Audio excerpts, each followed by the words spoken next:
We needed people to really understand what addiction does to the individual, the family, the community. So that's where we kind of stopped and took a step back before we implement all these strategies, and we really want to provide that education so that we have an informed community, professionals in the community that can really implement the plan successfully. So this is one of 4. Without further ado, Lucas Morton.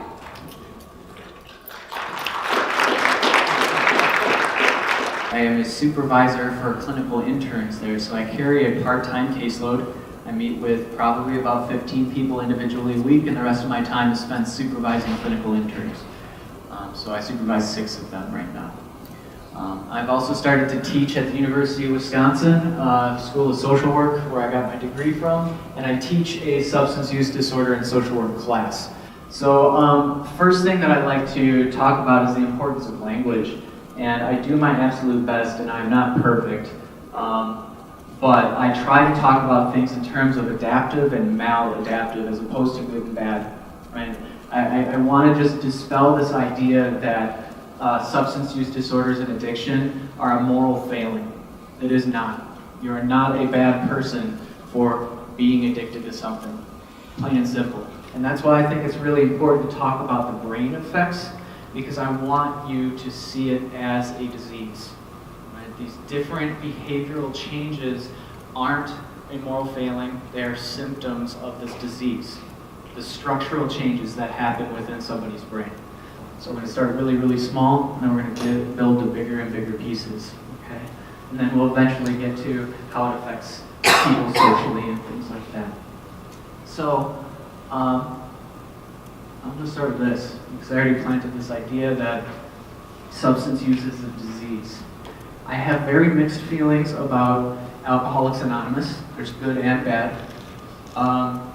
One of the good things that they've done is since the early 1900s, they have really promoted this idea that addiction is not a moral failing. The desire to change and the ability to change are 2 separate sliders. They kind of go like this. They can move independently of one another. Okay? I might really, really want to change, and I might not be able to. Right? I might have the ability, but I might not have the motivation. Okay? So those 2 are very separate. So this is important to look at because it's a disorder of structure or function. Let's end it there, right? Because we're saying that structure changes and function changes. When it comes to people, right, the function is behavior, how we act. So we know that part kind of checks the box. I'm going to show you how structure changes in multiple different ways. I don't want there to be any question whether or not substance use disorder is a disease. So I'm going to start with this idea of homeostasis. Our body likes to have things in balance, okay?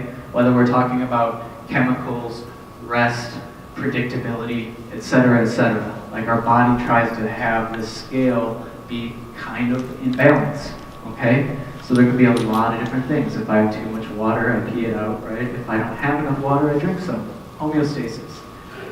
Same goes for chemicals in our brain. Our central nervous system is kind of like this operating center that does everything we need it to, and it's this constant balance of disinhibitory and inhibitory, excitatory, and inhibitory stuff. So this balance of like basically uppers and downers going in our body.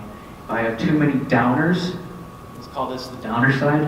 If I have too many downers over here, things are going to really slow down. Okay, my heart rate's going to go down. And my body says, oh gosh, I need to start making more of my own uppers, and it'll try and balance out. Okay? If I have too many uppers, the body's going to say, oh, I need more downers.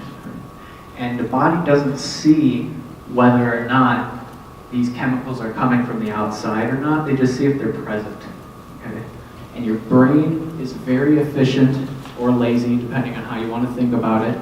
And if it finds a very easy way to get those feel-good chemicals, it doesn't see the social consequences in front of it. It just sees like, oh my goodness, this person that I'm riding inside did this thing to get a bunch of that chemical. I want to do that again. That was easy, right? So that's kind of how it works. There's no outside piece. So it's this idea of trying to balance back and forth. DNA, kind of the script that our body and our cells like run off of, the smallest little bit. I'm going to show you that there are changes in our DNA, right? So if we're going back to the idea of disease, change of structure and function, structure changes in DNA. So if we've got DNA over here,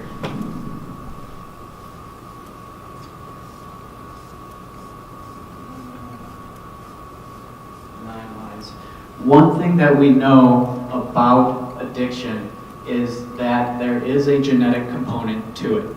It can be passed down. It is a polygenetic component, so it means it's poly is many. So there's many different genes. We don't know which one specifically, so we can't take a look at someone's genome and say, you're going to have a substance use disorder. But we do know that there are ties to family, okay? So we'll just say that this cell can see that addiction is part of this instruction manual, okay? So I'm going to try and write that in a similar size, and I know folks in the back won't be able to read it, but hopefully the example still kind of holds true. So I wrote it in a relatively similar size, and it's over here. So you can think about these different lines as like pages in a book, and the argument always used to be nature versus nurture. Is nature more powerful, or is our environment more powerful? And the answer, as with most things, is it's a little bit of both, right? But now research has caught up and has shown why it's both, okay? So on the outside of DNA, there are little things called histones. And these expand or contract based on how often I have to read those pages, okay? So I could be born with this set of DNA, and then over time, maybe I struggled in my adolescence, but now I've had a good 12 years of sobriety, 15 years of sobriety, whatever. That page is getting pretty dusty. I haven't needed it for a long time. These histones will contract, and I did 9 lines here. 1, 2, 3, 4, 5, 6, 7, 8, 9. Okay. So, if I'm just showing up and I see this, can I read what it is? Neither can my body, right? So, that is no longer being expressed. I am still carrying the genetic trait, but the structure of the DNA has closed so that piece can't be read. This can work the other way. If I've had those 15 years of sobriety, that old saying, it's like riding a bike, I know where that page is. This can expand again. But if I have a biological child, when this is closed, I pass down that closed book instead of the open one. So we're going to move into the brain stuff, right? A lot of times when I would attend trainings like this, it was very dark and gloomy, and it was just like you're making these physical changes to your brain, you're behind the 8 ball, you're screwed, you're done. And when I first started learning about it, I was fortunate enough to be around people that looked at it in a very positive light. Yes, these negative changes happen to your brain, and your brain is plastic. It can bounce back. So some changes can be permanent. I need to say that. I don't want to lie to people. And it is not completely doom and gloom. Recovery can happen. So I want to have you think about the brain in a few different ways. I'm going to show a little video clip, but I want to set this up for you too. You can think about this evolutionarily. You have old brain, you have a very deep brain. Simple animals all have that. And then you can think of the new brain up here. I mean, mammals have a lot of this piece. It's really, really good. The new brain has like future planning, impulse control, language, et cetera, et cetera. And down here is just survival. Do I have shelter? Am I going to keep the species going and procreate? I'm hungry, like that kind of stuff. So when it comes down to it, this old brain will overtake the new brain. Food, sex, shelter is more important than, what am I going to do this weekend? Right? So the problem is if we're talking about the places where that pleasure and reward comes from, it's in that old brain. And if I use enough, my substance of choice is on the same level as food, shelter, sex. The analogy that I've heard oftentimes is that if we're adhering to this idea of addiction as a disease model, change of structure and function of this organ right up here, let's talk about another disease where relapse can happen, cancer. Cancer is a disease. I've never had anybody argue me on that. What happens if cancer comes back? Do we blame that individual? You're a bad person for having that relapse of cancer. So my question is, why do we speak to folks who are dealing with addiction in that same way? Okay? Addiction is a disease. If they have that relapse, we're not working toward a relapse. It's also part of the process. I think this is a good time to bring up just brain development in general. So here's my cruddy brain drawing. That the brain develops from the bottom up and back to front. And that impulse control part that she was talking about in that stop system is right up here. So if we develop bottom up, back to front, that is the last part to come into play. Okay? So adolescents have that fully functioning go. There's tons of emotion, vitriol, and whatever coming out, and there's no cheesecloth, no sieve, no filter to catch it and say, this is what I'm going to let through, I'm going to hold on to that one. It all just spews out, right? So it's not just hormones, it's brain development. There's no stop, okay?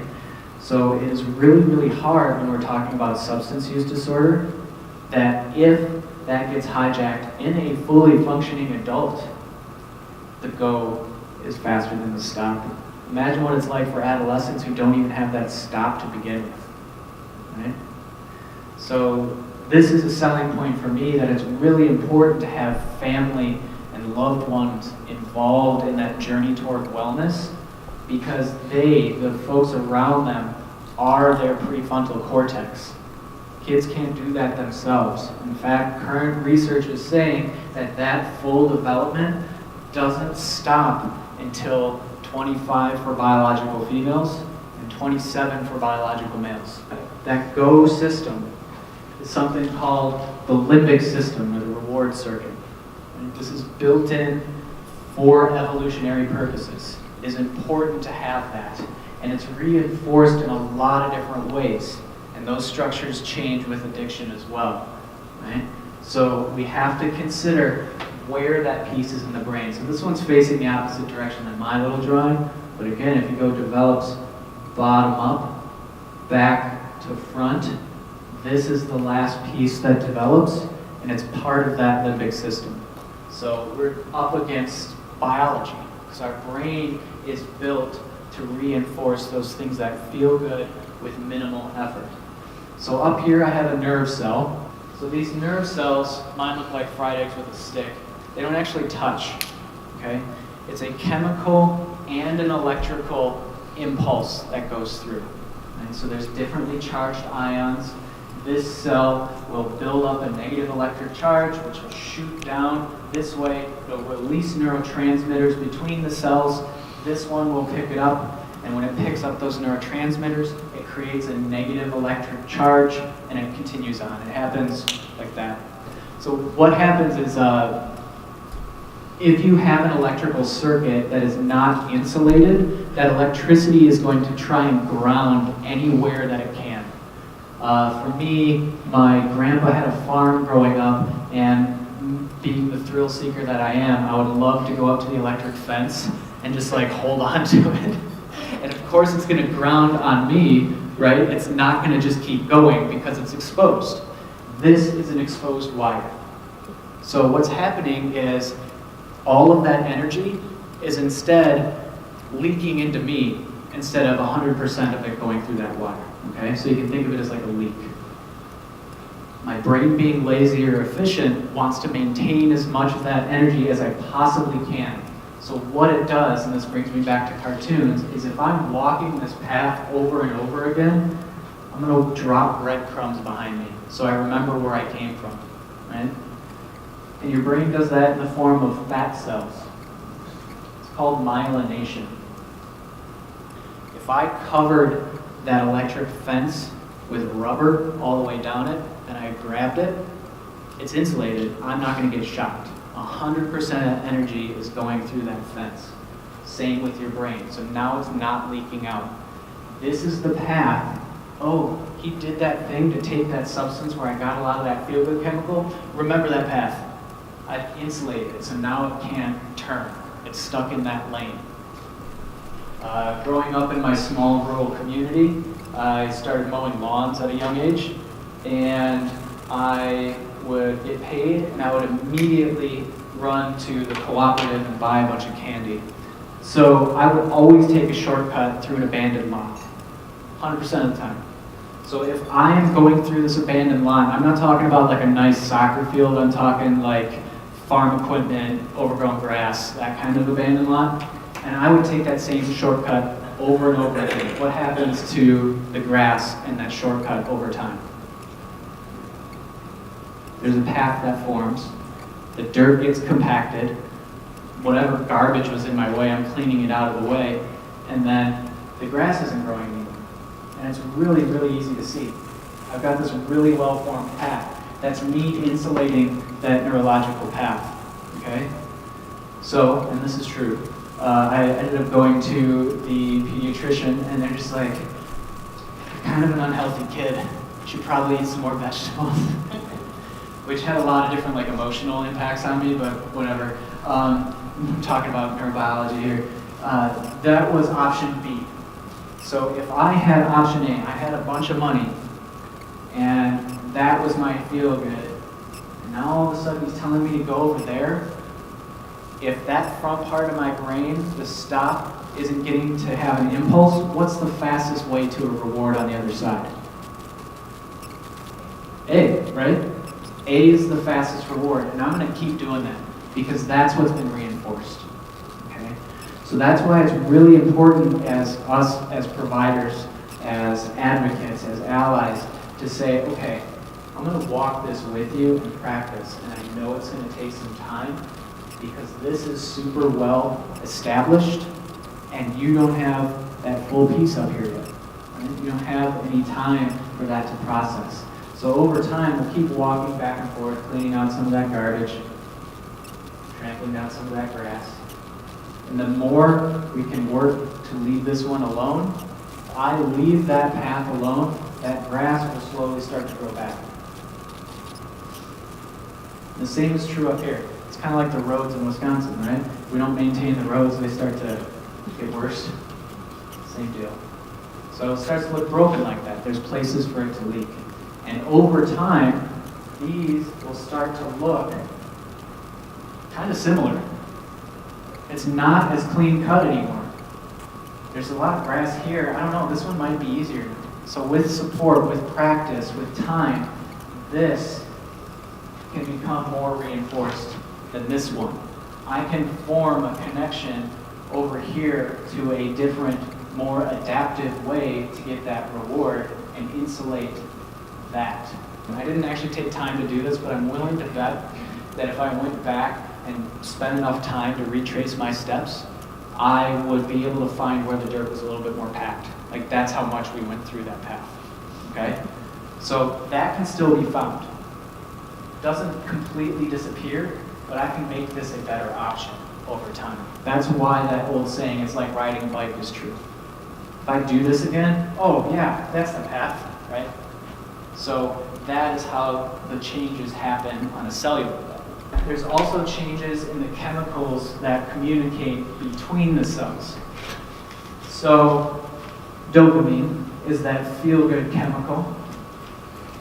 And over time, if I've been using a certain amount, maybe alcohol is the easiest comparison. When I started drinking, I would have 2 or 3, get a buzz on, and I'd be good. But now, I've been using for long enough that I need to have a 12-pack. Otherwise, I'm not getting that same buzz. And that's tolerance. So the way that works with the chemicals in between is maybe I have a cup full about there. And that's how much I make naturally, okay? So all of a sudden, wow, this guy's using the substance, and I've got this much natural stuff, and the artificial stuff, the exogenous, exo, outside, genus, made, so made outside the body stuff is added onto here. I feel great. I don't need to work so hard to make all this stuff if he's adding that stuff consistently, right? So, over here, I have maybe that much of the artificial stuff, and I'm only making a small amount of that feel-good chemical myself. So if I want to feel as high as I was here, I need to use more. If I want to feel normal, what I was originally, I need to use to get up to that level, because my brain is saying, nah, I don't need to make that myself. So this is another reason why withdrawing from a substance is really, really tough. Because if I take that substance away, look how much lower it is. This will bounce back over time, but it takes that. It takes time and a lot of support. So a lot of people will have very legitimate depressive and anxiety symptoms when they've stopped using, and this is why. Now I'm going to get into specifics of the parts of the brain that are changed and what they do. So the first one, nucleus accumbens, motivation, pleasure, reward, reinforcement, learning. So if we take this into account, a lot of times when you ask someone, and if they're completely honest, they're just like, picture an opioid addict. I don't need you to say all this out loud. I have very little shame, so I'll say it myself. But a lot of people will think someone, possibly with a needle in their arm, buzzing off like this, and maybe kind of like that, drilling a little bit. That's not the case. If someone has been using enough, they will feel normal when they've used, right? It is not getting high, it is feeling normal. So a lot of times I am restarting motivation. I am being able to tolerate pain. Anterior cingulate cortex, reward anticipation, decision making, empathy, and that's a big one for me. For a lot of the folks that I've worked with who are trying to work towards recovery, it turns into a very egocentric thought process, okay? Especially in groups and stuff. People will try and find a way to make it apply to them because that, oh gosh, I see where you're coming from, doesn't happen as much. Oh look, it's because the anterior cingulate cortex is affected, okay? Amygdala, one of my favorite little brain regions. I should probably get a t-shirt. But it's really an important little piece.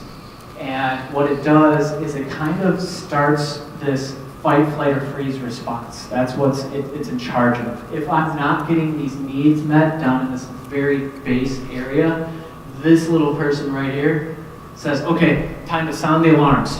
We're going to set this off.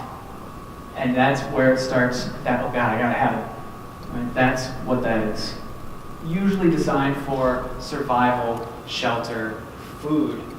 But if this line has been reinforced like that grass field, then drugs are on that same level. The VTA is an important piece because this is where a lot of those cells that create dopamine, that feel-good chemical, start. So it's right in that base right here at the start of that limbic system. Okay, this is a huge part of that reward circuit. And then, of course, the frontal and prefrontal cortex, that stop system that was being talked about in the video. Impulse control, delay of gratification, and then it's important to think about this in concert with everything else. Okay? So all of those things that I listed off, reward anticipation, feeling good, fear response, all of that stuff is up in here. All of these pieces are affected by substance use disorder. These are the structures and their functions that are changed by substance use disorder. The second piece that I want to say with that is, if you remember, the brain develops bottom up and back to front. Bottom up, back to front. All of these are in that kind of last region. Did I develop making that grass field with my substance on board? Did I develop figuring out how I'm going to get these chemicals with the substance on board or not, because that can change. Regular heroin use over 25 years, healthy brain versus the using brain. There are gaps in there. So a reminder, it's not literal holes in the brain, it's holes where there's no activity. 2 years of frequent use of cocaine, again, holes. Long-term alcohol use, holes. Ending on hope. Right? 1 year being drug and alcohol free. Okay? So those holes will fill in. Does it look as perfectly smooth as this one here? No. Is it better than this? Heck yeah.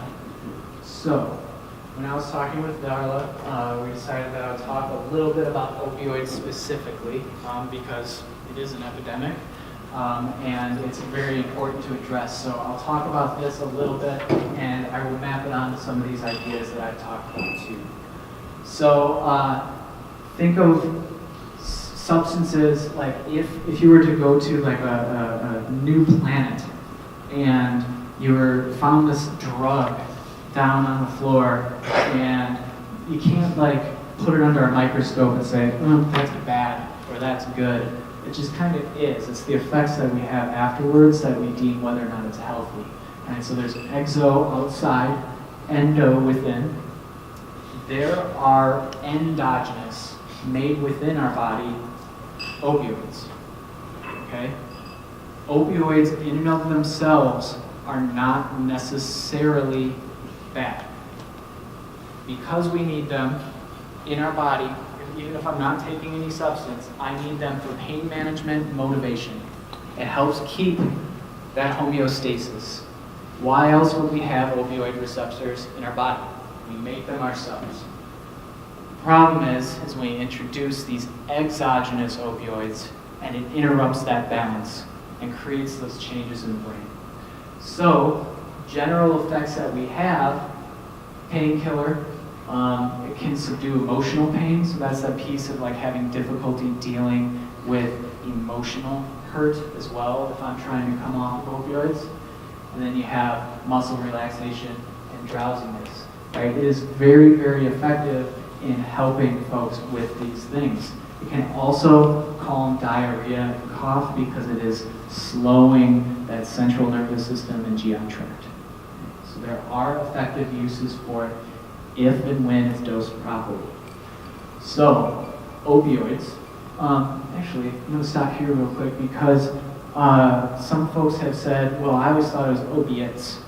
That's not necessarily wrong. Just think of opioids as like a big umbrella, and opiates are a specific type underneath it.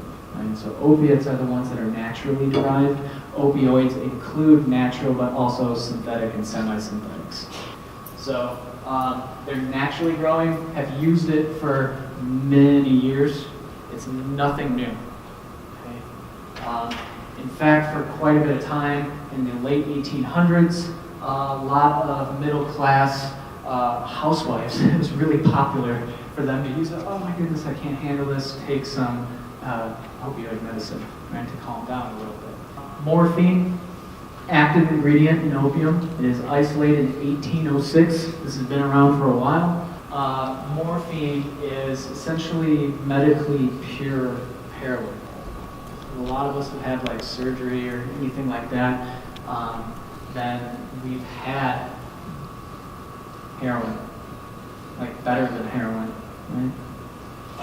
And for a lot of folks in all of these like biological things that I've talked about, we don't all come out addicted to the substance, right? For the longest time in the early 1900s, there were two cages. One cage with rats had regular water, and the other cage with rats had water that was laced with either cocaine and heroin. 100% of the time, the rats with the drugged water become addicted and die. Cool, study complete. It's all biological hooks. We're done for. Well, then there was a researcher that came around, it was in the middle of the 1900s, it was just like, well, there's nothing to do in those cages. It's really boring. If I have something that kind of changes my mindset, of course I'm going to do that. So they created what was called Rat Park. There was tons of like physical activity, different kinds of cheese and food, tons of opposite sex rats so they could have sex, like interesting things to do, right? And then they had the same cage with no drug in the water, and then cages with drugs in the water, and the overdose death rate went from 100% to 0 because there were different social connections, right? So social connection matters. And he also talks about Portugal, who has decriminalized everything, and instead of putting the money towards punishing people, they put money towards reconnecting people with society and with appropriate interventions, right? So if I'm spending all this money on the criminal justice system, which we do in this country, and we put that towards, you know what, you used to be a mechanic before you fell into all of this trouble. I know a garage down the street. I'll go to that garage and I'll tell them, I'll pay 50% of your salary for the next 2 years if they hire you. Cool. And they've seen their addiction and overdose rate drop by like 50%. Right? It's fantastic. They're not condoning use. They're saying instead of you, substance user, go over there and get treatment, they say, come here. Here, you need a hug, I'm going to help you. Right? And they have that connection. It's important to know how all of this works, but we need to acknowledge the social aspect of it too. So here's a gross little graphic that goes back to these withdrawals that happen. So opioids are that central nervous system depressant. So what's the opposite? You're going to have the activation of all these different things. So coming out here, my muscles are twitching more, I'm having a difficult time like managing pain and things like that. So I've shown this word quite a bit, dependence, and in case you haven't noticed, I feel strongly about a lot of things. So another one of my soapbox moments is I really want to separate the idea of dependence and addiction. Those are two very separate things, and oftentimes I see them used interchangeably, even when I get different assessments in my office, and that's not accurate, okay? It is possible to be dependent on something and not be addicted to it, okay? So let's take another disease, diabetes, okay? I may be insulin dependent, but I've never heard anybody say he's addicted to insulin, right? Based on the change of structure and function of my pancreas, I don't produce enough insulin to balance out my blood sugar, so I need this exogenous thing to put into my body. I am dependent on that. I am not addicted, okay? In the same way, people who are recovering from opioid use can be dependent on an opioid and not addicted to it. So what I mean by that is this brain stuff is really important. So if I have someone who has been using for a long period of time, and we have changed the structure and function here and here, I'm not left-handed, so those are very bad circles, then this is like my pancreas that isn't working well. I may be dependent on something to balance out these parts of my brain, and I can still not be addicted to it. Wow, is he talking about medication-assisted treatment, like methadone, Suboxone? Yeah, I am, right? So for some people, if monitored and dosed appropriately, people can be on those medications and be dependent on opioids without being addicted to them. So it's important to know how those different substances act within our body, right? So if we've got these up here, you can see different types of opioids. Some are what's called a full agonist, some are a partial agonist, and some are an antagonist here, okay? So if you think of the receptors in our cells, that would be down here, so I can fill those needs.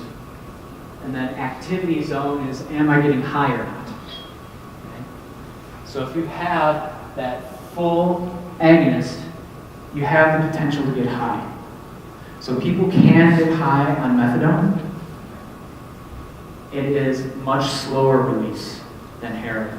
Okay, so it releases much more slowly. It's not like a quick little rush. You can build it up over time and get high, but it's not real quick.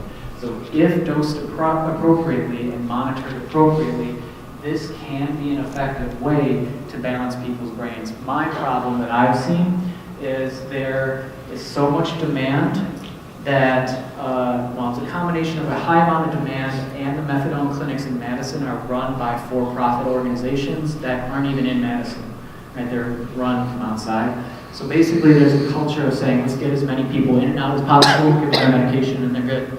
So it's not monitored and dosed appropriately in many cases. So then people can be on doses that are too high, and they are getting a little high off of it, and then that balance or homeostasis isn't effective. But if it is appropriately monitored, methadone can be effective. Then you have things like Subutex, which are partial agonists. It fills this so they're not going to have the craving, and there's even just a tiny little bit in that activity zone so people can get high off of it, but it's not nearly as likely over here. And then there's something called an antagonist, where you have naloxone and Narcan, where it just kind of bumps these other ones out, fills it, so people can't get high. And you're not going to get high off of this either, but if it fills this little space, then you're not going to have the desire to have it either, right? So it takes away the desire. So that's why Suboxone, if possible, because some people have like an allergy to like naloxone and buprenorphine, if you can have these together, that is kind of my personal preference, because you don't have that full agonist where people can get high.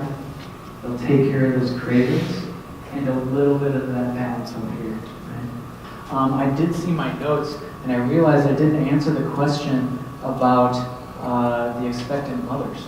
And the simple answer to that question is, yeah, there is an effect for the child and for the mothers, and you can look at it both like physiologically, and then you can also look at it in terms of like social consequences too.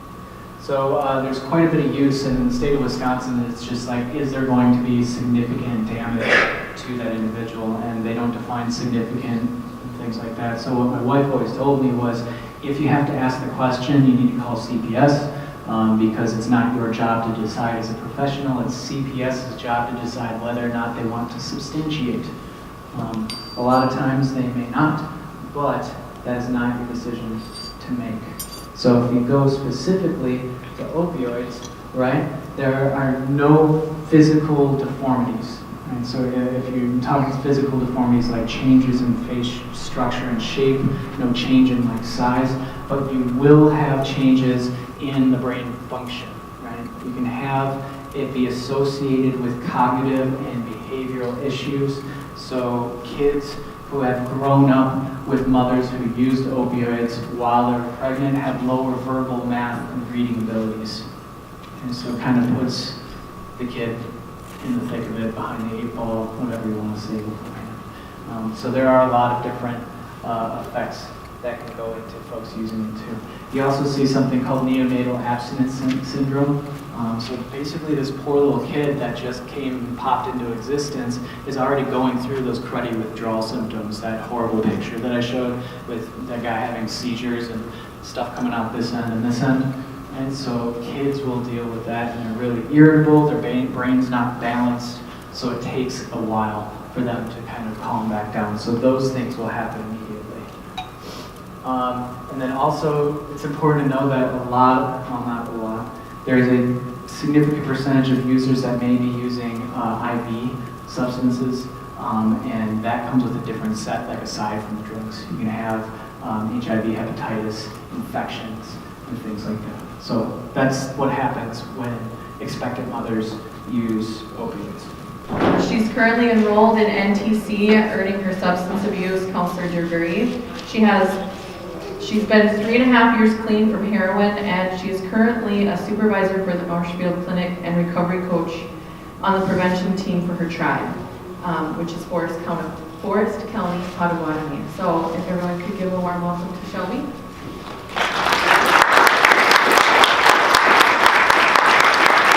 Holy shit, everyone. How was your day today? I had a good ride here. It's always beautiful. I always think Phenomenal is so beautiful. Like rivers and just drive along in the whole way. Anyways, I had a good time coming up here. And my partner came with me, George Cisneros. We're on the prevention team for the Forest County Potawatomi, like she said. But anyway, so yeah, my name's Shelby. 22 and just a little guy, but learning a lot. And I decided to take a role in my tribe and stand against this opioid stuff because it's terrible. So anyways, I was born in Michigan and immediately put up for adoption, which is cool. Like, my mom was in a bad way, in a bad relationship, and I just wasn't meant to be there, and that's okay, you know. The Creator wanted me to go elsewhere, which I'm very grateful for. So I was put into foster care, and my parents now took me out of foster care when I was 4 months old. I didn't know I was adopted. Like, it was all, I was like, these are my parents, like, you know. And then all of a sudden, my best friend today, she was mean to me then, but we're best friends now. She goes, well, you're just adopted. Like, that ain't your mom. And I was like, what's that word, you know? I was in like first grade. And I go home and ask my mom, and she's like, well, that means you came from a different lady's belly, but the Creator gave you to me. And I was like, oh, okay. Just went about my day. I didn't even know what that meant. And I just think that's so beautiful, you know, just because of how it happened. And I truly believe that people, places, and things happen for a reason. Everything on this earth happens for a reason, like, no matter what, good or bad. And so I like sharing that piece because, you know, that it left me with a RAD disorder, which is called reactive attachment disorder. It's just a fancy word saying that I have difficulties connecting to healthy people in healthy ways. You know, like, I'll connect to them in the sense of, well, if you scratch my back, I'll scratch yours. And so I just like sharing that piece to show that I overcame that, you know, obstacle, whatever was thrown at me, I overcame it. And I also like to share that because, you know, I used to use over that, you know, like, why didn't my mom love me? Why didn't she just, like, tough it out and raise me on her own? First time I used, when I was 12 and a half, I started drinking with my friends. And it was cool, like, I wasn't ridiculously drinking, but it opened that door. And it opened that door to the sense of, okay, like, this feels good, you know? I can laugh a little more, I can play a little more, not care, you know, not have the feelings, guilt, shame, regret, fear. You didn't care what you did, said, whatever. You know, it was cool, it was fun. And all my friends were doing it, so why not, right? Like, that was my mindset then. And it progressed, and I didn't do it often, because my mom was pretty strict. Like, she was that mom, like, banging on doors, like, get out here, what are you doing? Get your ass home, blah, blah. And so, like, I didn't get to do that a whole bunch, but I did. And I met this guy. He was 16, and I was 12 and a half, yeah. And he introduced me to weed. And oh boy, I thought I was cool, you know. Had an old boyfriend and hung out with the cool kids, the older kids, and yeah, I thought I was cool. And that kind of progressed. You know, then it went to K2, which is synthetic marijuana, and that was scary. I didn't do that ever again. I was scared out of my mind after the first time I did it. And then my drinking really progressed, and by this time, you know, I'm 16, so I'm able to drive, right? So every day after school, I go pick my buddy up. He'd go buy me 2 6-packs of Mike's Hard Lemonade, and I'd go home. I put a recliner in my room, faced away from my door, so I could, you know, put my little things right there and pretend like I'm doing homework, watch TV, and I would just get drunk every night. And nobody knew, you know. And I kept it under wraps. I was a functioning addict and alcoholic for many years.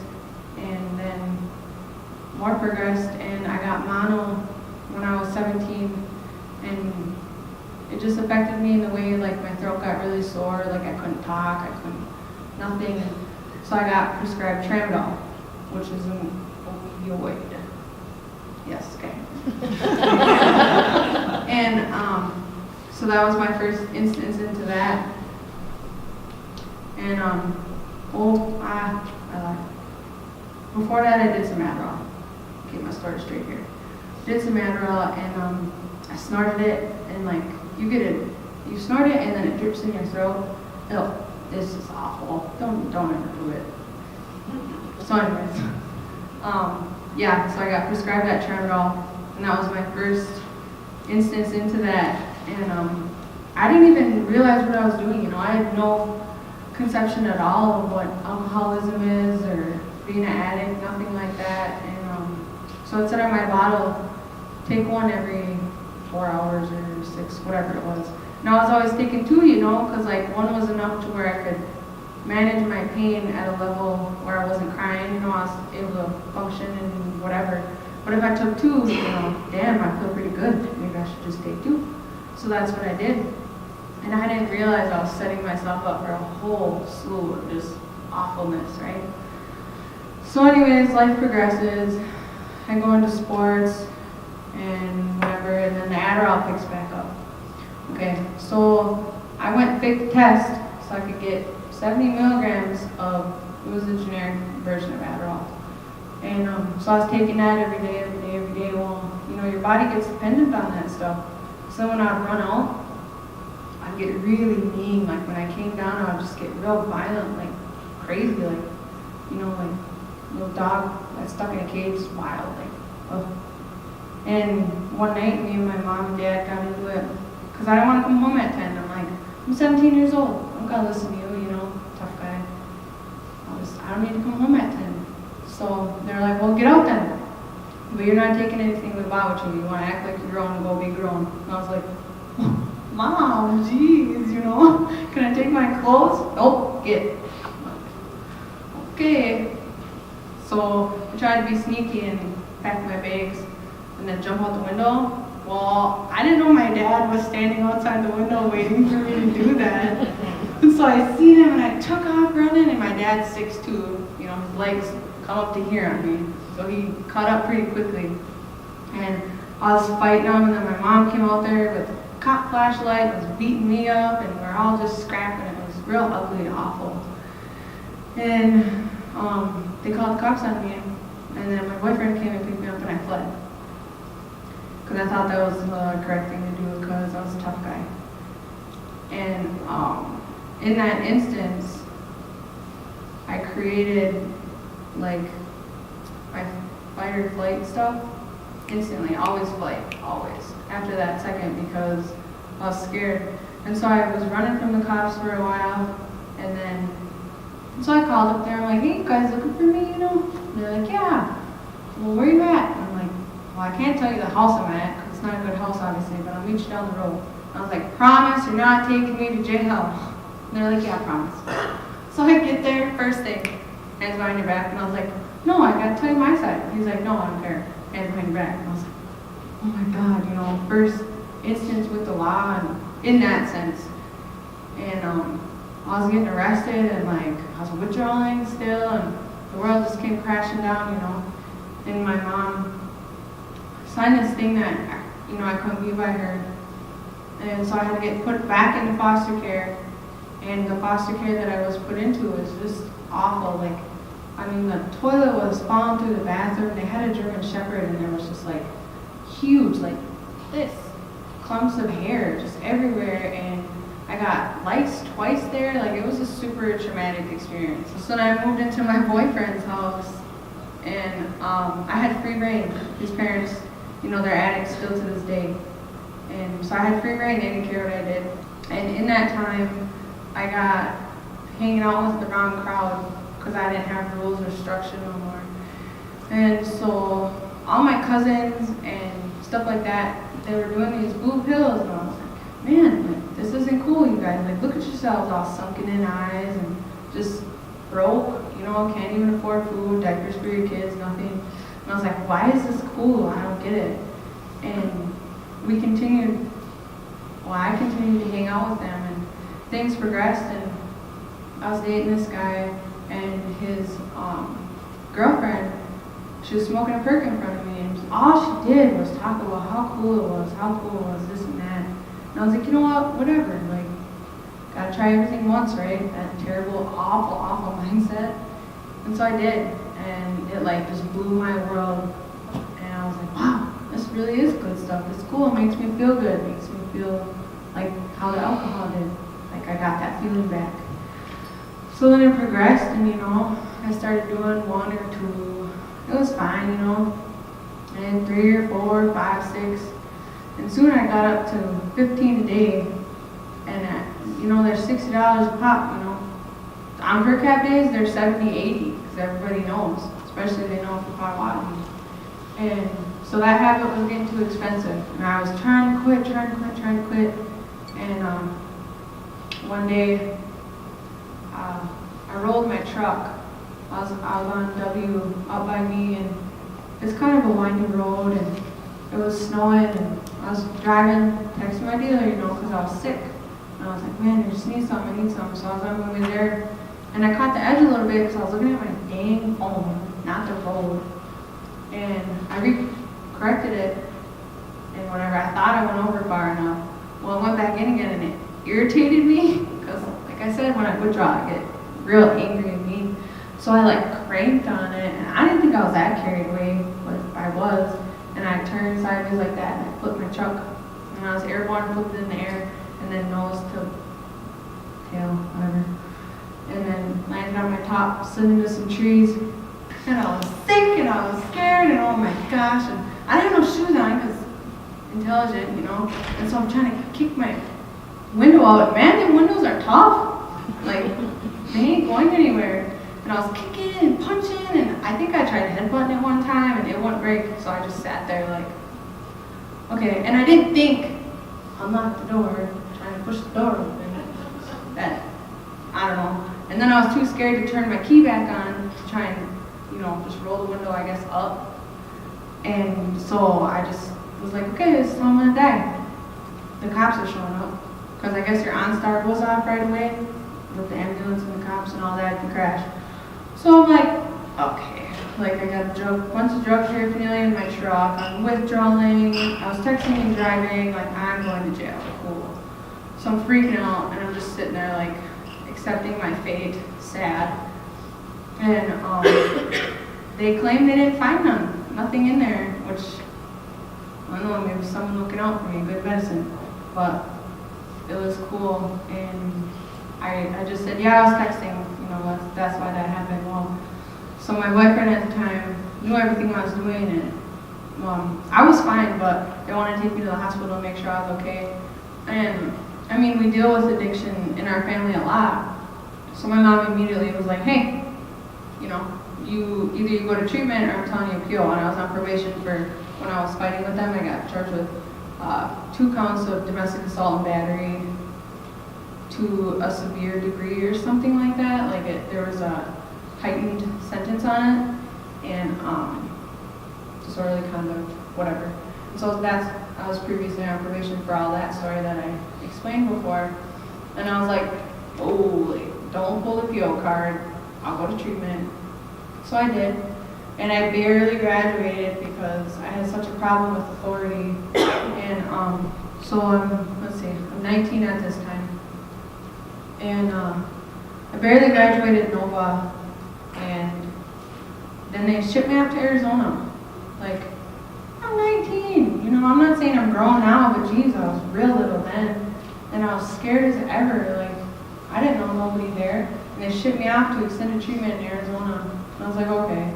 And I tried to stay there, but I was just so scared and homesick. And man, when you first get sober, those emotions that come back to you, you know, they're really intense. Like, intense to the point where you feel like you can't breathe, let alone learn how to function in life with society again. Like, whoa, too much, back up, like go away. I need to go get high, I can't handle this. It was those type of feelings. And so I fled. And I was sleeping at a bus stop for a night, and then my mom finally found me a plane ticket home. And I was in Minneapolis, like getting on a connecting flight, and my PO was blowing my phone up. He's like, I thought we had an agreement, you know, if you left, you're getting revoked, blah, blah, blah. If you're not back in a halfway house by Tuesday, you know, like, I'm putting a warrant out for you, you're getting revoked, you're gonna go to prison. And I was like, oh my gosh, like, seriously, this is too much right now. So I was like, whatever. So then I went to Milwaukee, which, Roots Recovery is what it's called. And it was a halfway house, sobriety house. It's the same thing. And it was good there. But the second I graduated probation, boy, I was out that door. And I left called 13-step, and I don't know if anyone in this room is an addict or anything, but it's called 13-step, and when you go to NA meetings, AA meetings, and you get with people from the meetings, that's what they call it. So I was 13-stepping with this guy, and boy, I thought we were in love, and just gonna live happily ever after, because we're both in recovery for 30 days, 60 days, you know, like, no solid foundation, like, it was real bad. And before him, the only time I tried heroin, I just snorted it. And so I had no conception of shooting up or anything like that. Well, so I met this guy, and we lived with his parents for a while, and then we went and got our own place. And I stayed sober out of that halfway house for 4 months. And then I said, well, let's just do some perks, you know. My addict creeping up on me because I'm not working my program, not going to therapy, not going to my meetings, stuff like that. And so I justified it. I was like, oh, let's just do some perks, you know. It's not heroin, whatever. I'll never do that again. Like, super emphasis on that. And so one thing led to another. Pills got too expensive again. Well, then we got some heroin. And in Milwaukee, it's super cheap. You can get a gram for $90 versus up here, you pay $360 on per cap for a gram, you know. So I was like, wow, ticket made. It made sense in my head that that's what I should do because it's cheaper. And the high is better and it lasts longer, right? So it all made sense in an addict's mind. And so, you know, I was getting my stuff together, ready to snort this heroin because that's the only way I knew how to do it. And he was like, what are you doing? Like, you're wasting all this. And I was like, well, how do you do it? And that's how he showed me how to shoot up. And from that day forward, my life will never be the same, ever. To this day, standing up here, 3.5 years sober, never will be the same. It's in a good way now, you know, because I'm up here sharing my story, trying to get this message across and help others. But at the time, it was the worst decision I could have ever made in my entire life. And I just started getting sick in the way of, you know, I wasn't going to ceremony anymore. I wasn't even speaking to my elders, my family, my friends. I didn't care. I just cared about chasing that drug, getting high every day, because that's what you have to do. Especially when you're on heroin, like, it takes a hold of you. I mean, physically it takes a hold of you, but mentally, and it grabs your soul, you guys. Like, it's not just don't do that. Like, it grabs you and rips you and drags you down to hell. Like, I was once told that, you know, heroin it's hell disguised as heaven, and that's the most truest statement I can ever explain to you guys. And so I went down that path, and you know, I knew it wasn't right, but I couldn't help it, you know. When you do something and you feel ashamed of doing it, you would think, oh, you know, just quit it. But then you can't handle that shame, you can't handle that guilt, so you use more. That's all you know how to do, and then it becomes a vicious cycle, and then you're so caught up in it, and everybody hates you, you stole from everybody, you lied to everybody, you feel like you have no one, when really, you do have people, you know, they're just hurt, but they'll still be there when you call, or when you really want to get help. And so it's just this vicious cycle, and you wake up every day saying, I'm not going to use, I'm not going to use, I'm not going to do that. I checked myself into the hospital many, many times, and I'm like, okay, I'm going to detox, I'm going to do this. No matter what, I'm going to do this. I want to get my life together. Throughout all that, I overdosed 9 times. And one time, when I was checking myself into detox, this lady was shaking me, yelling at me, you know, like, you're overdosing. And I was like, no, I'm not. This is a good honor, leave me alone. But that's how sick that mindset is, you know. Like, I didn't know I was dying. I was dying right in front of this woman, and I was angry at her because she was trying to ruin it. And she was just trying to save my life. Like, literally just trying to save my life. My respiratory system was shutting down, and I was watching it on the screen like, that's cool. That's interesting. Like, no conception of reality whatsoever. And so I'm sharing that with you to show you, like, how trapped someone's brain is, like how there's no recollection of reality, what's real, what's not, the right thing to do or the morally correct thing to do, that's not even in our realm of concept, right? Because so in your brain, there's your cerebellum, which is right here, so your body receives information, and that's the first place it goes to. And that's where, like, it interprets it, right? Then it goes to your amygdala, which is like your survival part of your brain. The part of your brain that says, okay, we're thirsty, we're hungry. in that same part of your brain is where the survival instinct of, hey, I need to get high is. It's literally connected to the part of your brain that tells you you need to eat. You don't go without eating, do you? So why would I go without getting high? It's that in-depth in a person. And then before your frontal cortex, which is what helps you make decisions, like good decisions, it gets messed up in that amygdala, right? So the decision's already made before it gets to here. So when people say, well, just say no, just don't do that no more. It's not that easy. It's literally in your brain engraved and all messed up before it even can get to the front part, which would say no. So really, that comes into play because talk about retraining your brain, right? Remapping your brain's like firing, your synapses and all that stuff, right? So I literally have to retrain the survival part of my brain to, essentially say no. But it's just not that simple. I still go to therapy. Normally when you go to therapists, it's, well, all right, let's deal with your depression. But I don't know nothing about that addiction stuff. Where this woman was like, hey, you're depressed because you're using, and this is why, and all her fancy words and explanations and good stuff, And I was like, oh, wow, like, oh my God, this lady understands me. She understands how I think and how I feel. And she's like, I always make jokes like, she's my A and NA meeting, like, but she's not a user, and it's astonishing to me that she understands how a user feels and what they go through. And like when I tell an average civilian, like, hey, this person OD'd on this dope, we better go get some. If I say that to the average person, they're like, what is going on? Like, what are you thinking? Like, why would you want to go get a drug that just killed someone? I want to go get that drug because it killed someone, because it's a high potency. I'll get a good high off that. And so I can say stuff to her like that, and she gets it. She understands that mindset. Because like I said, it's a whole different reality versus someone that has I don't like saying normal brain, because nobody's normal. But you get what I'm saying, a non-addict or alcoholic brain. And so I moved back home, which is Forest County. I don't know if you guys are around here, but it's up in Forest County on San Jose, so it was a 4-hour trip.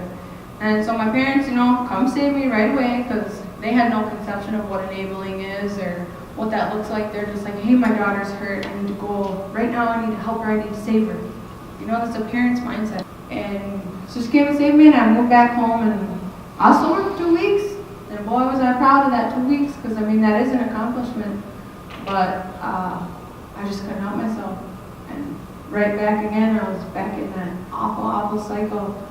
And 2 weeks really doesn't sound like a long time. Like 2 weeks goes like that, right? Think of it in this sense. You didn't eat for 2 weeks. What do you think you'd be thinking about? Damn, I want a cheeseburger right now. Like, I can't not go without it. That's how it is in the addict's mind. Like, I need to use right now. Like, I can't. And you just stare at the clock. It's like jail, but you're not in jail, right? And so 2 weeks doesn't sound like a long time, but when you think of it in that perspective, it really is a god-awful amount of time, especially when you're struggling like that every day. And so I made it that little bit, and then I went back out, and I moved in with, yet again, another guy. I had a problem, okay? And my problem's always related to whoever I was with. It was because they were the dope dealer, or they knew where to go to the dope dealer. So my mind was totally driven by drugs subconsciously without even realizing it, right? And so it led me down all these paths. And so I was with this guy, and I overdosed twice in his house. And, one time I woke up in a bathtub, and I was completely soaked. And I woke up and, oh, I'm mad. Like, why am I in this bathtub? What is going on? And then I got up, and everybody seen I was alive again, and they all started slapping me and yelling at me like, what the, like, you just died on us, and blah, blah, blah, you quit breathing. No reality of it. No conception, no understanding. I was just mad because I was soaking wet. And they were mad at me because I just died. And I didn't even know. I didn't even care. I was just mad. And I overdosed again in his driveway. I remember I had a Mustang, I was a 5-speed, and I remember, I pushed the clutch in and the brake, and I put it in neutral because I was going to text my buddy, and then I don't remember nothing after that, other than all of a sudden I remember I heard like my forehead was on the horn, and I still wasn't waking up. And I just remember the door opening and him ripping me out of there, just madder than hell at me, like, what is going on? You need to get your life together and blah, blah, blah. He's using too, but he's just mad because I overdosed again, and I didn't even know it. And, thank the Creator every day that someone found me. Every time, those 9 times, someone found me, someone saved me. That tells me I'm here for a purpose, I'm here for a reason. And I'm just extremely grateful. I can't say that enough. And so that continued, and then all of a sudden it was his fault I was using. I couldn't take that responsibility, it was his fault. So I moved back home to my mom's, and again, my mom has rules, and I don't like rules. And so me and her fought. Well, then I got my own house finally, 10 miles away from her. And I was doing good. Again, I made it, this time it was 2.5 weeks. And I threw my needle in the garbage, and put it in the garbage bin, in the bag, and then you put it in the bigger bin and put it at the end of your driveway. That's where my needle was, chilling at the end of my driveway. And it was hot that week. It was in the 85s all week. And it was just sitting in that garbage for, I think a week and a half, something like that. I didn't get rid of my bag, just in case I needed to use, and I don't want to drive all the way down to Milwaukee, but I hid it on myself. I'm telling you, you guys, this reality piece, I can't push hard enough. I hid my bag on myself. That's so funny, what? I knew where I put it. And so one day I was laying in bed, and again, I couldn't take it anymore. I couldn't live with that guilt, shame, and fear. And when you use for so long, and then you're like, hey, I'm sober today. They're like, hey, you're a liar. And then you're high the next day, so then people really believe that you weren't sober that day. So it's so hard when you're initially getting sober because nobody believes you, nobody trusts you, nobody wants to trust you, nobody wants you in your home because you're just going to steal from them. And so I just couldn't take it. And my rock bottom was, I went back out there, got that needle out of that big garbage bin, and the tip was broken off, the sharp part that allows it to go in your arm. And boiled down my stuff and sucked it up, and I'm crying, it's like someone's holding a gun, imaginary gun to you, saying you have to do this and you really don't want to do it. That's how intense it is, those feelings. And I had to stab myself with it because I couldn't, insert it because the tip was broke. And who does that? No person in a sober mind would do that. That sounds horrific, It's horrific talking about it today, and it was years ago. And that was my rock bottom. And, then I continued on, of course, because once you start, then you feel like you can't stop again because of that shame and that guilt and that fear and that rejection from people. That goes deep. It don't just go away, it lingers with you forever. And so anyways, I continued on, and I was driving with my friend Sierra, and we're on the back side of the res, and we're driving around this corner on Potawatomi Trail, and our drug cops in our county drive an Escalade, whatever. And so they're coming around the corner this way, and we're going this way, and I'm not at all passed out, I'm not paying attention, because we assessed who was less high to drive. Again, this reality piece is just stunning, right? And so she was less messed up than me, so we figured it would be appropriate for her to drive it, not me. Okay, so we're going, and she's on the wrong side of the road. You don't even notice. So we almost hit the cops. They had to drive into the ditch to get, they didn't want to do that. And so I'm still sleeping, right? And Sarah don't say no, she don't say nothing to me. All of a sudden, little flashlight on my window, and I'm like, oh my God, I know that sound. So I pop my eyes open, I see Steve just staring at me. Now Steve is my parents' best friend, right? So this is kind of awkward, because he's a drug cop. He's my parents' best friends. And so I look at him and I smile and I look over at Sierra and she's like, bro, I don't know what happened. And I'm like, oh, okay, cool, oh my God. So he's like, step out of the vehicle. So I get out and he's like, Shelby, why do your pupils look like pins? And I'm like, Steve, come on, it's bright outside. Jeez, give me a break, you know? He's like, okay, Shelby. He's like, listen, you give me everything in your truck and I'll let you go. If you don't, you're going to jail. So I was like, free ride, bye. So I had my bag in my bra. Again, you know, that mindset, never get rid of your bag. And so I gave him everything I had in my truck that was paraphernalia. And he called my mom, of course. And I'm stuck there talking to them, waiting for my mom to come. Steve drives my truck to my house, takes keys, locks the door, and my mom wants me, but the agreement was I gotta go to the hospital and detox. And I was livid, right? Because I'm starting to withdraw again at this point because it's been hours. And I need my dope, which means I need my truck because I need to drive to Walmart or Walgreens and get some more needles. And so I made my mom take me back over by him. And he's like, oh, sorry about your luck, dude. You didn't go to the hospital, you didn't do anything, you're going to jail. And I was like, Steve, let me smoke a cig before I go, you know? He's like, whatever, fine. He's like, where's your cigs? I was like, oh, they're in my mom's car. Thank God my mom let me steal one of her cigarettes and didn't snitch me out. Because I don't even smoke cigarettes, I just don't want to go to jail. And so I walked around inside my car, and my bag was like this, right? I leaned over and I just did that. And I thought, oh, you know, he didn't see me. He didn't see nothing. And he didn't, right? Whatever. Well, I gave my mom a hug and I'm like, Mom, there's a gram of heroin in between your seat and your console. When you drive, throw it out the window because I don't want you to get caught. She's like, okay, daughter, love you. So I smoked my cig and then I went to jail. And I didn't think nothing of it because I thought they were just putting me on a hold. What? To my knowledge, my mom snitched me out, which I'm very grateful for now. You know, I wouldn't be sober, truthfully, in my opinion, if she didn't do that. She told Steve and Tom walk into the booking, and I'm like, oh, what's up? How's it going? You putting me on a 72 or 56? What's going on? Because I thought it was normal. I thought it was appropriate that I was in jail.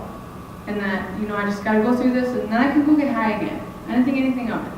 Again, the reality piece, where my perspective was, what I thought was normal, and what is completely not normal whatsoever. And he takes this, it was like out of a movie, you guys. He takes his evidence bag and goes like this, and it goes, and I'm like, dang, who's that? Like trying to play it off, and yours. And I'm booking you for lying to me, and your paraphernalia, and these drugs. And I was like, what? Like, oh my God, I'm caught. Like, shit, you know, reality starts playing a different piece in my head. And at this point, I'm really sick. Like, I'm about to puke and go lay in a bed and halfway die, you know. Like, I'm getting in real bad in a withdrawal. Cold as heck in that jail cell. Never gonna do this again. Never gonna do this again. Never gonna put myself in this position. I can't, I'm done. And I promised myself, and I really promised the Creator and everything. And I meant it with my whole heart. Well, I told my mom that. She believed me. She was my mom, you know. Why would my daughter ever lie to me? And so she bails me out on her cap. And I think I made it 2 days. I got caught again. And this time my mom's like, you're done. You're going to Rosecrans, like, I'm done with you. You know, you're not allowed to live with me. I'm not going to bail you out. I'm not giving you no more money.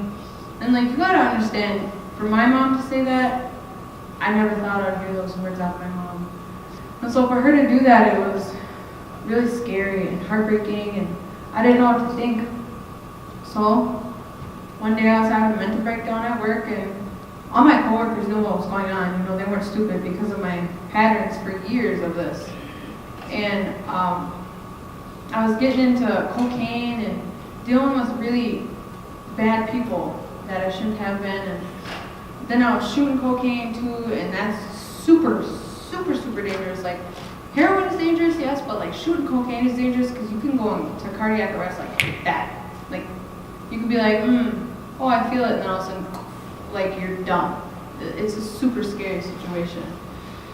And so it was just progressing, you know, and And I overdosed 9 times at this point. Like, I'm gonna die one of these times. Like, not come back, die.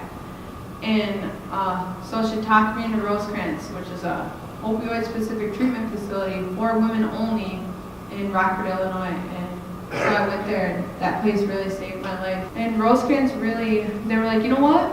You did this, cool, whatever, don't do it again. Here's a tool that you can use next time you're facing that situation. When you're in a mood for craving drugs, it's all a mind game at that point. Once you're finally sober, like for a little extended period of time, you kind of have a grip on it, right? And so you kind of trick your brain to get over that, you know, stop thinking about that. And that's what it's about, really. And you do that for so many years and for so long. I mean, I shouldn't say years, months. And you just know, hey, like, get out, go bother someone else's brain, you know. It goes in, it's a thought, and it leaves. You know, in NA and AA, we say, play the tape forward. Okay, so I'm gonna go use today. Okay, well, let's see. I'm gonna get caught. I'm gonna go to jail. I'm gonna lose my kids. Yeah, no, that's not a good idea. And then snap back to reality. I would sit in my truck and I would turn on my favorite song in the world. It's called Acapella. It's obnoxious as ever. But I would just sing it and belt it, or, you know, I'd get out my drum and sing the bear song.